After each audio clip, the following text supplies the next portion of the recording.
I am astrologist Mona Magistus, meaning the great astrologist Mona.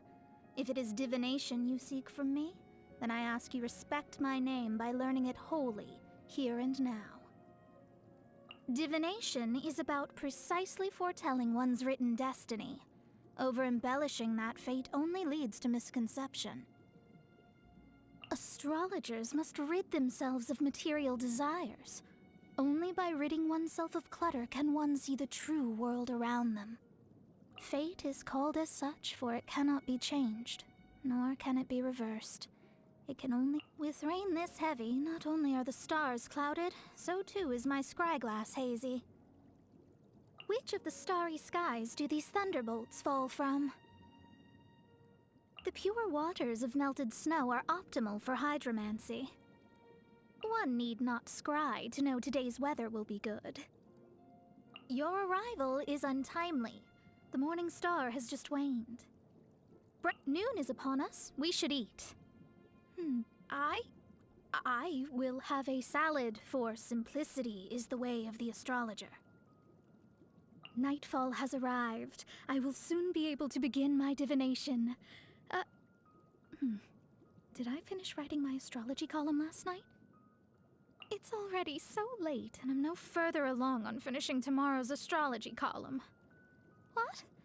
You're off to sleep? I wish I could sleep now, too. The work of the astrologer is to show people what fate has in store for them, and that's exactly what I do.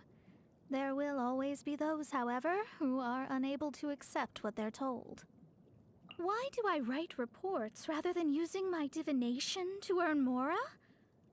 I would never use hydromancy for the sake of Mora, nor did I learn hydromancy for that purpose. When I first received my vision, the elderly woman that gave it to me, she put on this air and said, "May your heart of truth be with you." And yet this thing does nothing for my hydromancy. All it does is get me wet.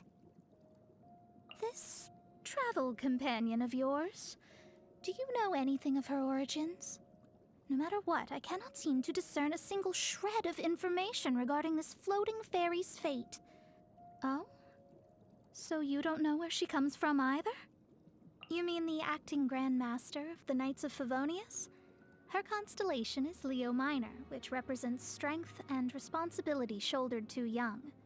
Though the lioness has been separated from her pride for a long time, she grows from strength to strength, and the day will come when she is ready to return as its glorious leader. Albedo? I envy his ability to solely focus on his research without getting bogged down in mundane, worldly affairs. What a wonderful life. If that batty old lady hadn't had one too many screws loose, perhaps that's the life I'd be living by now myself. Ah, yes, Alice's daughter. She's in the custody of the Knights of Favonius, and Albedo looks after her too. She's blessed to have Trifolium as her constellation, which represents good luck. I'm slightly envious. Although, if I'd been blessed with good luck, I suppose I never would have had the great honor of running into that old woman, would I? Diluc Ragnavinder. His constellation Noctua represents vigilance in the darkness of night.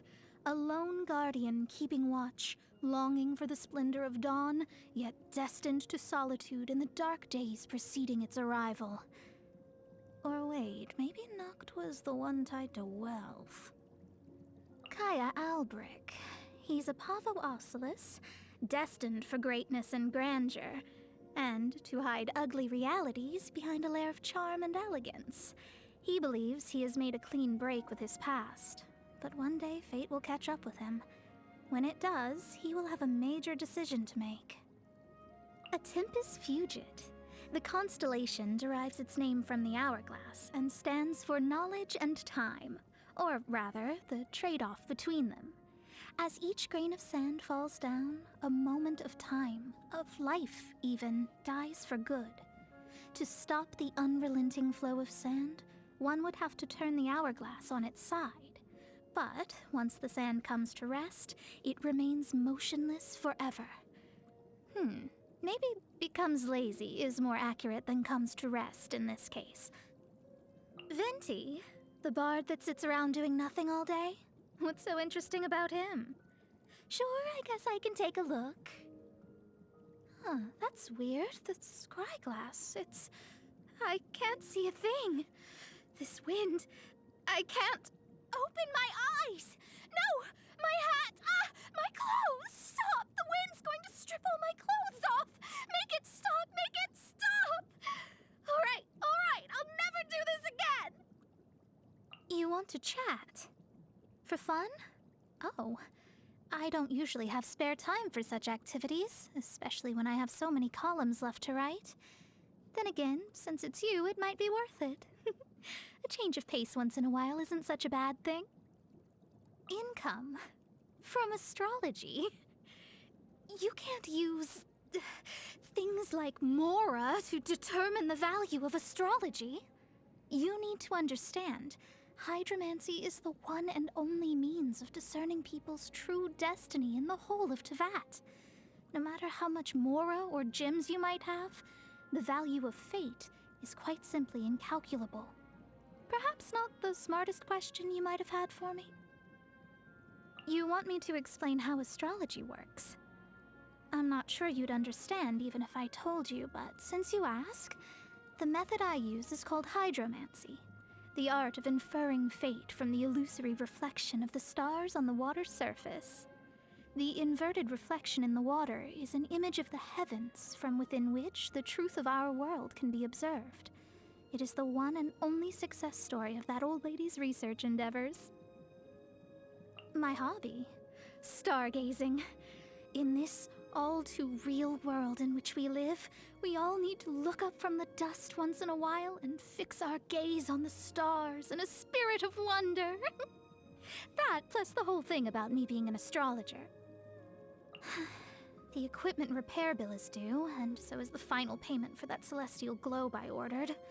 Also, I still need to renew my journal subscriptions, not to mention pay the rent. Which one to prioritize? I'll pay off the celestial globe first. If I leave it any longer, they'll sell out and then I'll never get my hands on one. Oh, salad.